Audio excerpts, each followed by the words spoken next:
1999 के आसपास की है। दिल्ली में रहने वाले हमारे एक दूर के रिश्तेदार पहली बार हमारे गांव जगनपुरा में अपने एक नजदीकी रिश्तेदार के घर पर आए, पर वहां उनका मन नहीं लगता था। रिश्तेदार अपने व्यवसाय में व्यस्त रहते और उनकी पत्नी अपने छोटे छोटे बच्चों में।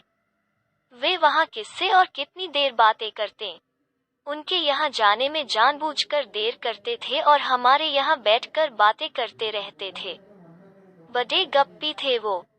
अक्सर वे हमारे घर पहुँच जाते थे और घंटे 2 घंटे गपशप करने के बाद खाना खाकर ही लौटते थे। एक दिन शाम को पहुँचे तो इधर उधर की बात होते होते भूत प्रेत पर जाकर रुक गई। भूत प्रेत का नाम सुनते ही उन्होंने अपनी शौर्य गाथाएं सुनानी शुरू की। फलाने जगह में भूत के भय से जाने से लोग डरते हैं, मैं वहां रात भर रहा, फलाने जगह पर ये किया वो किया, और हम सभी उनके हिम्मत के आगे नतमस्तक थे।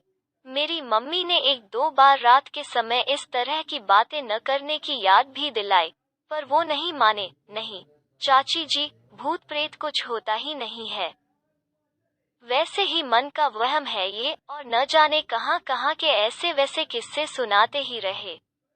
उस दिन खाते पीते कुछ अधिक ही देर हो गई थी। रात के 11 बज गए थे। गांव में काफी सन्नाटा हो जाता है। उस घर के छत से आवाज दे देकर बच्चे बार बार बुला रहे थे। सामने के रास्ते से जाने से कई मोड़ पड़ जाने से उनका घर हमारे घर से कुछ दूर पड़ जाता था, पर खेत से होकर एक शॉर्टकट रास्ता था। हम लोग अक्सर उसी रास्ते से जाते आते थे। उन्होंने भी उस दिन उसी रास्ते से जाने का निश्चय किया। पीछे के दरवाजे से उन्हें भेजकर हम लोग दरवाजा बंद करके अंदर अपने अपने कामों में लग गए। अचानक मेरी छोटी बहन के दिमाग में क्या आया, छत पर जाकर देखने लगी कि वे उनके घर पहुंचे या नहीं। अंधेरा काफी था, मेरी बहन को कुछ भी दिखाई नहीं दिया। वो छत से लौटने वाली ही थी कि उसे महसूस हुआ कि कोई दौड़कर हमारे बागान में आया और सामने नीम के पेड़ के नीचे छुप गया। मेरी बहन ने पूछा, कौन है? उनकी आवाज आई, मैं हूँ, आप चाचा जी के यहाँ गए नहीं? खेत में कुएं के पास कोई बैठा हुआ है।